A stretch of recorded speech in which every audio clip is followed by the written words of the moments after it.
রোজ রোজ তোমাদের সাথে গল্প করতে করতে আমি তো ভুলেই যাই যে আমার হোম ট্যুর গার্ডেনের আজকে কত নম্বর দিন চলছে। আজকেই দেখো না কি সুন্দর রোদ বেরিয়েছে, আর আমি তো চিন্তায় পড়ে গেছি যে আজকের সিরিজে আমি তোমাদের কি গাছ দেখাবো।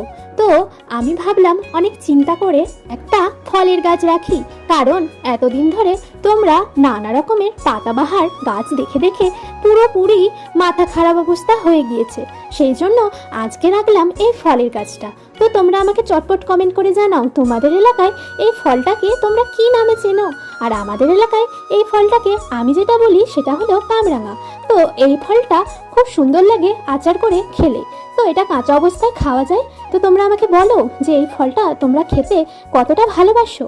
আর আমার আগের পোস্টগুলোতে যারা কমেন্ট করেছে আর রিয়াক্ট করেছে তাদেরকে অনেক অনেক ধন্যবাদ জানাই। তো তোমরা কোথা থেকে আমার ভিডিও দেখছো সেটা কিন্তু অবশ্যই আমাকে জানিও।